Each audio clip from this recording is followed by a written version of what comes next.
Okay, so we're now ready to start talking about current and resistance.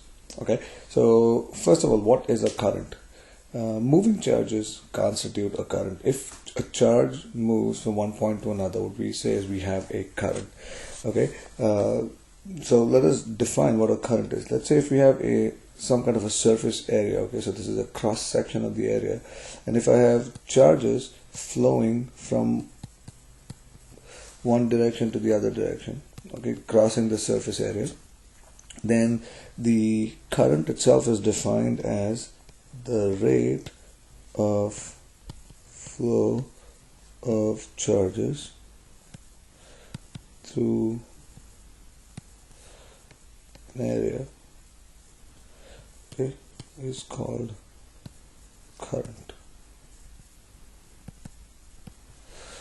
Alright, so the rate of flow of charges through an area is called a current. We define current, we use the symbol I for current, and we say that the current is equal to delta Q over delta T. Okay, important expression.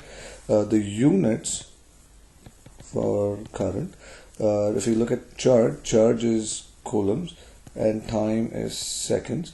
Okay, but it's an important quantity. It has its own units, and we measure it in amperes, or we just write capital A. Okay, so if charges flow, we have a current, and current is the rate of flow of charges through an area, and we write it mathematically as delta Q over delta T, and we measure it in units of amperes. Okay.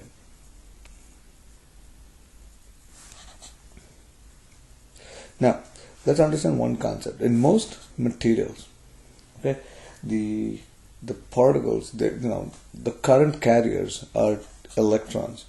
Now there's a conventional thing that we need to understand. For instance, let's say that I have electrons that are moving through this area.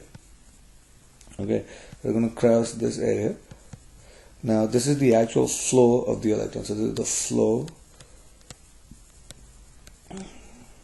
of electrons.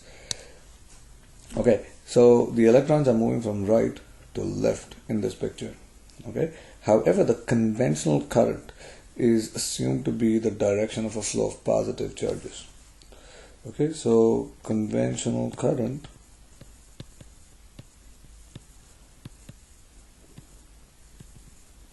is due to the flow of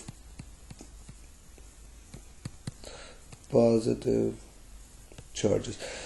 So if an electron is moving from left to right, we say in this case that the conventional current, that I'll denote with the blue arrows, is simply going to be in the opposite direction. The conventional current is going to be of an equivalent amount of positive charges moving in the opposite direction. This is the convention that we use, and it's something that comes up, and it's unfortunate because of the sign that the electron received when it was discovered. It was given a negative charge instead of a positive charge. If it was given a positive charge, then we wouldn't have to worry about this. Anyway, it does really not affect anything in the calculation. It's just that one must keep in mind that when we say that a current is flowing in a certain direction in a circuit, the electrons are actually moving in the opposite direction. That's all. Okay, so this is our conventional current.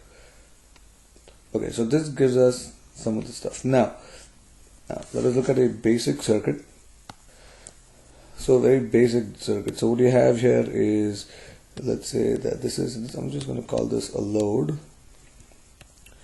We're going to have a battery, a switch, and all this.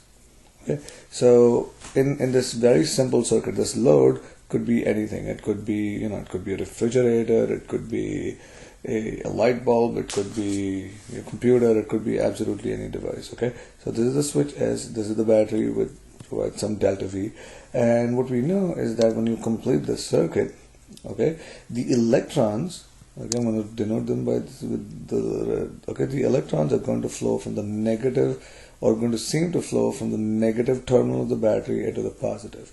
What the battery does is it provides some kind of a pressure to the flow. Okay, so it's just making the electron. Think of water in a pipe, and when you have the necessary pressure, it's going to start flowing. Okay, so the electrons are going to flow in this direction, okay, which implies, of course, that the conventional current is going to be in the direction opposite the direction of the flow of electrons.